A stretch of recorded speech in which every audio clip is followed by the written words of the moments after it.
everybody, welcome to 2ZQ Hot Takes, where we discuss issues both big and small.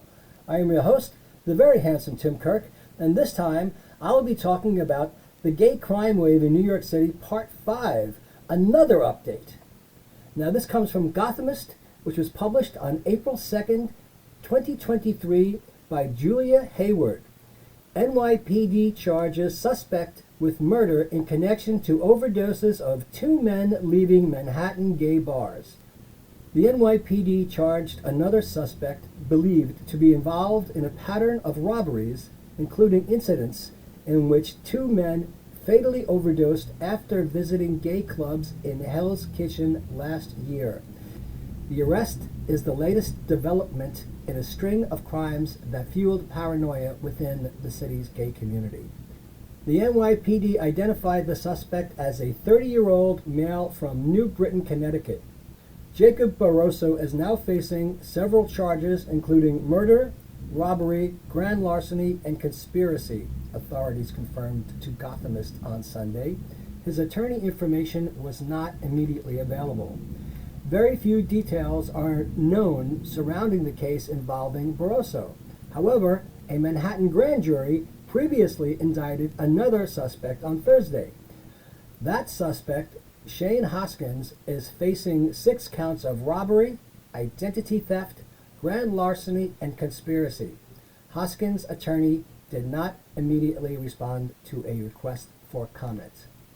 Cops said they were presumably involved in a host of robberies and druggings that ultimately led to the death of Julio Ramirez and John Umberger. Both deaths were ruled homicide by the city's chief medical examiner. Both victims' bank accounts were also drained, according to the authorities. Police also said on Friday they were seeking Jaquan Hamilton and Robert DeMeo, both from Brooklyn, who were also alleged to be connected to the drug-induced homicides in Hell's Kitchen. Police said there were 17 incidents being investigated as part of this pattern occurring between September 19, 2021 and August 28, 2022. My God. Now from NBC Out. Gay New Yorkers share accounts similar to robberies that left 2 dead. NBC News spoke to 2 people who described harrowing experiences that seemed to broadly fit a pattern of robberies that left 2 men dead. And this again is from Matt Leovetis. The gay community in the country's largest LGBTQ city awaits answers after the unexplained deaths of 2 gay men who were separately found dead with their bank accounts drained. And that was written by Lisa Evsiva from NBC News. Matt Lavietes says, the cases were weeks apart and eerily similar. 2 young men in popular New York City gay bars. They each left with at least one mysterious person. They were both found dead. Both of their bank accounts were drained, and they may not be the only ones. More gay New Yorkers are coming forward for the first time with accounts that share notable similarities to the unexplained deaths this spring of Julio Ramirez, 25, a social worker, and this is from last year, of course, and John Umberger, 33, a political consultant. The biggest difference so far, they survived. NBC News spoke to 2 people who described harrowing experiences that seemed to broadly fit the pattern of what happened to Ramirez and Umberger. It sounded so eerily similar to what happened to me, Tyler Burt, 27, said about Ramirez's death. I was like, I'm lucky to be alive.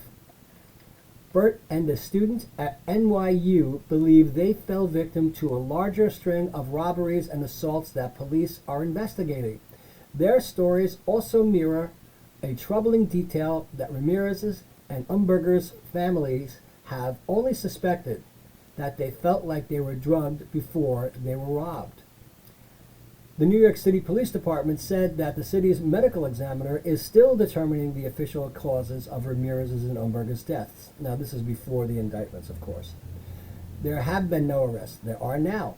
Police would not confirm whether Bert's or the students' cases were a part of their ongoing investigation. The NYPD provided a statement on Friday, and this comes from November 18th, 2022. Reiterating that police and the district attorney's office are investigating several incidents where individuals have been victims to either robberies or assaults in which some, but not all, are members of the LGBTQ community. NBC News could not verify that the men's experiences were connected to the string of robberies and assaults. Meanwhile, the gay community in the country's largest LGBTQ city awaits answers.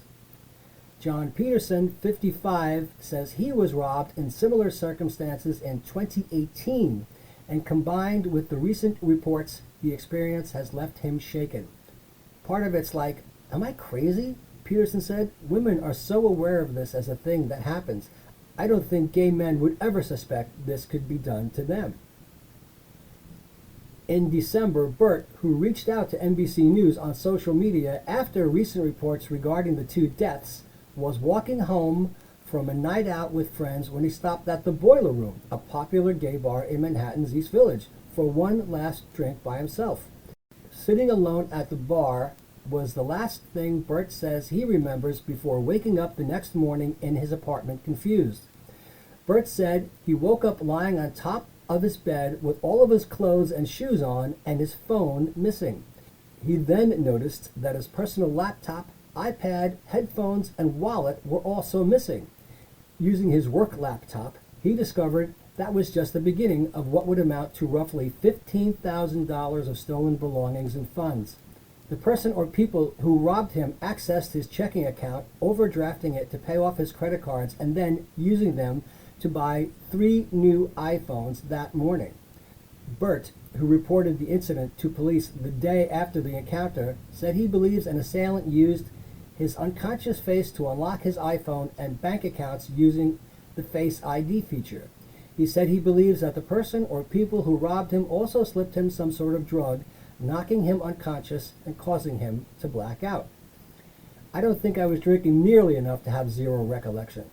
Also, that's never happened to me before, Bert said, adding that he had a total of 3 to 4 drinks over the course of 4 hours. I'll go out and I'll get home and be like, oh gosh, I don't remember getting home, or I don't remember leaving, or something like that, because I drank a lot, but I don't remember anything. I don't remember a single thing after I had that drink, which has just never happened to me in my life before. The father of a New York University student who spoke to NBC News on the condition his name was not published out of fear of putting his son in danger, said that his 21-year-old son also believes he was targeted by men with similar motives on April 8th, less than 2 weeks before Ramirez's death.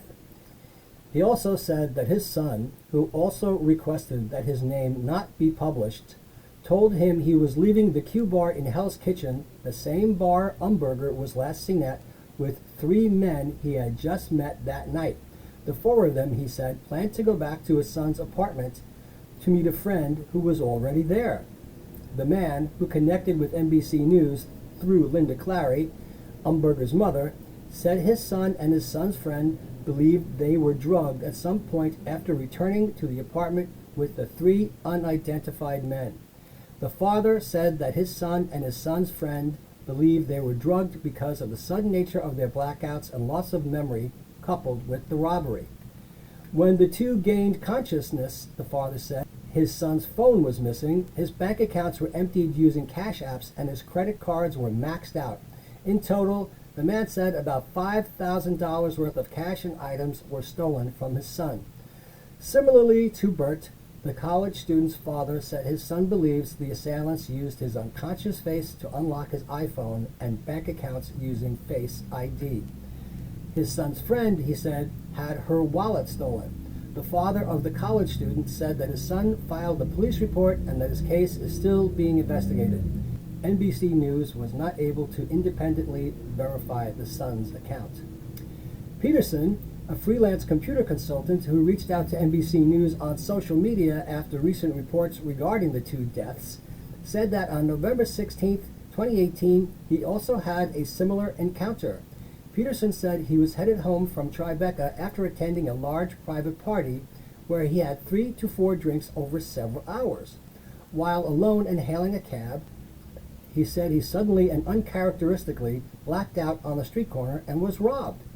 He regained consciousness momentarily, waking up to a man shaking him violently in the backseat of an unfamiliar car, yelling, "What's the PIN number? What's the PIN number? If you just give us the PIN number, we'll take you home," he said. The next thing he remembers is being dropped off in front of his apartment building before waking up the next morning with a bloodied face and his bank account wiped out.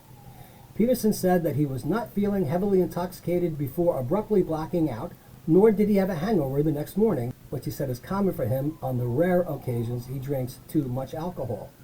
Although traumatized, Bert, the father of the NYU student, and Peterson said they looked back on the incidents today with gratitude that they weren't fatal.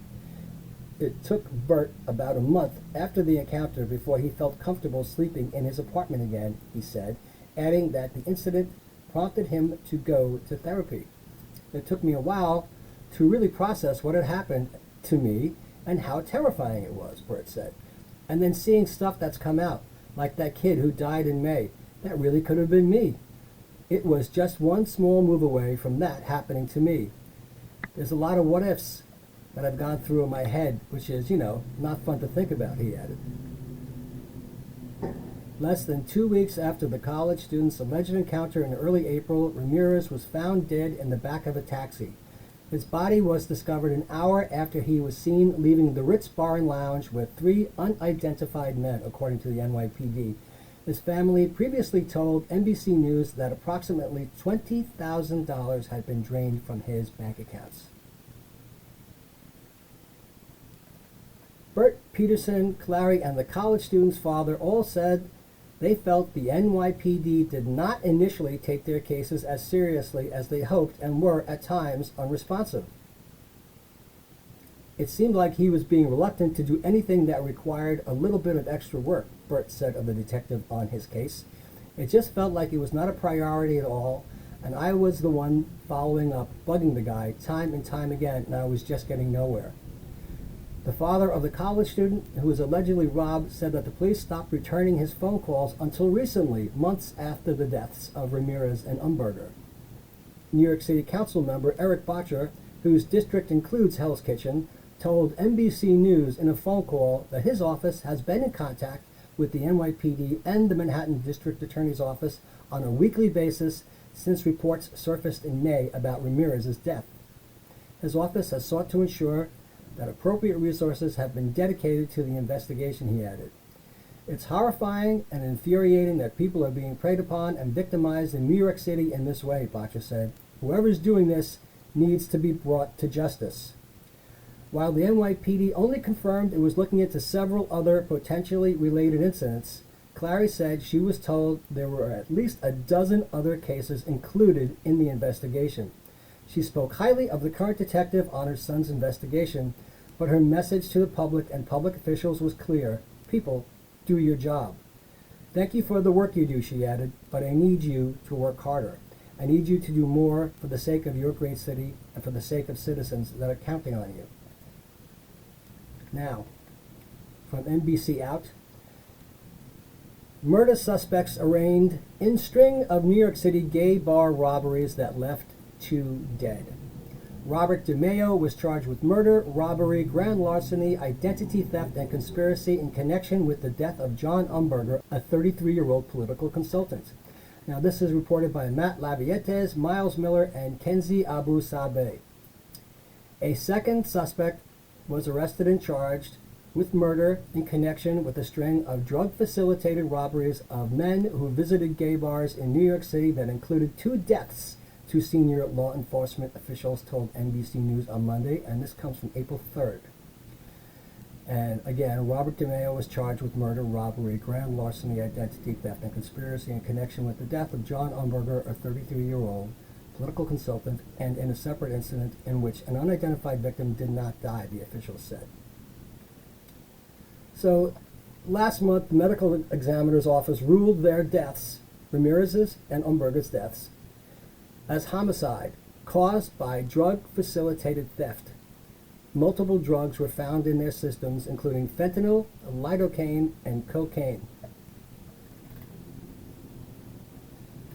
Law enforcement officials said that police obtained security video showing DeMeo and Jaquan Hamilton, one of 3 suspects police have named in connection to the homicides of Umberger and Ramirez, entering and leaving Umberger's temporary residence in Manhattan's Upper East Side. Through a search warrant, police also recovered 2 videos from DeMeo's phone that showed DeMeo at the site of Umberger's death, the officials added. In one of the videos, according to the 2 officials, Umberger appears to be unconscious, lying face up on a bed in his temporary New York City residence. It speaks volumes of the heartlessness of these people, Umberger's mother, Linda Clary, said of the videos. That's what I find very troubling, and why I don't think these people should be allowed to be among us. DeMeo's detention follows the arrest of Jacob Barroso on Saturday. Barroso, 30, was charged with murder, robbery, grand larceny, and conspiracy in connection with Ramirez's death, and in a separate incident where the victim survived, police said Sunday. Barroso was arraigned Monday in Manhattan Criminal Court on murder and robbery charges. He pleaded not guilty and was not granted bail. We intend to fight this case vigorously, his attorney David Krause said. Several family members and friends of the defendants crowded into the courtroom Monday afternoon. Outside the courtroom, one of Barroso's supporters said he was not a murderer. You guys got this backwards. We will prove his innocence. A group of family members and friends of Ramirez were in the courtroom for the proceeding, and the victim's mother was seen crying. In addition to the unimaginable pain their family and loved ones are enduring, I know that many other New Yorkers have feared for their own safety when out experiencing New York's vibrant nightlife. These charges demonstrate that our career prosecutors have the skill, professionalism, and dedication needed to solve these type of challenging cases. I don't know who this is attributed to.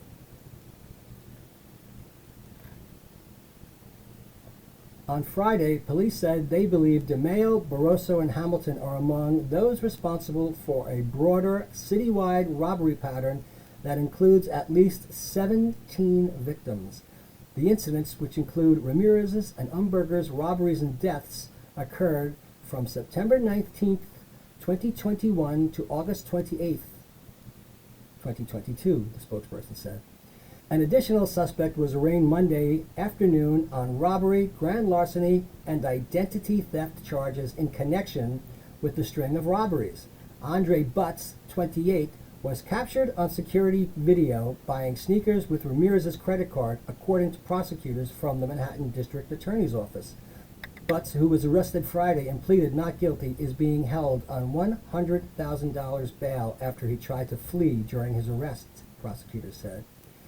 Butts' arraignment follows last week's proceeding against Shane Hoskins, who was arraigned on felony larceny and identity theft charges in connection with the same string of robberies. An indictment naming Hoskins, 31, and 4 other unidentified co-conspirators outlined a pattern where victims were incapacitated to the extent that their ability to perceive events became diminished, so that suspects could steal their victims' cell phones and credit cards and use the physical cards and information stored on the victims' phones to transfer money to themselves and make purchases. Manhattan District Attorney Alvin Bragg and NYPD Commissioner Keechant L. Sewell commended the teamwork between the NYPD and city prosecutors to bring forward charges. These defendants showed a callous disregard for human life, and now we are working to hold them accountable, Sewell said in a statement. The New York City Police Department previously confirmed to NBC News that there are multiple groups of criminals committing these types of crimes against men visiting the city's gay bars. Police also said that comparable crimes were being committed against patrons of bars without any LGBTQ affiliation. One separate group is suspected of committing similar crimes on 26 victims, 2 law enforcement officials told NBC News last week. fashion designer Catherine Marie Gallagher, whose death in July was ruled a drug-facilitated homicide by the medical examiner's office, was one of the subsequent group's victims, the official said. Last week, the New York City Medical Examiner's Office also confirmed that it is investigating several additional deaths in similar circumstances to those of Ramirez and Umberger. It is unclear, however, if they were found dead after visiting gay bars or whether they were connected with DeMeo, Barroso, and Hamilton. A spokesman for the Medical Examiner's Office said they could not comment further due to the ongoing criminal investigations. And there was a correction dated April 6 at 11:15 a.m. A previous version of this article misstated the judge's decision regarding monetary bail for Jacob Barroso. The judge denied Barroso bail. She did not set bail at $3 million. Personally, I keep thinking it also might have happened to a bunch of older guys who were alone in life and were old school confirmed bachelors who went to places like the Townhouse on East 58th Street and may be dead and still undiscovered, or survived and would never say anything out of fear. Even though they may be retired, they're not the kind of guys who would actually publicly come out. Or their deaths were just written off as heart attacks and not investigated. The guys who survived said the NYPD gave them lip service until it became more well known. So I have to think that a lot of these guys don't want to go through the embarrassment or the stress and the anxiety of having to deal with law enforcement and having themselves publicly outed, or looking foolish, or being known to patronize prostitutes. So they would probably be silent victims, in my mind anyway. And to top everything else off, QWERTY has an article about a new Law and Order episode exactly about this crime wave. And the interview was with an actor named Adrian Anchondo, and it says, Adrian Anchondo talks timely Law and Order about New York City's gay-targeted attacks and calling Chris Maloney daddy. So what do you know? Law and Order got it right. Well, there you have it, folks. The wheels of justice are moving, and they're moving rapidly. Thanks for listening. See you next time. And as the kiddies say, be safe. And peace out.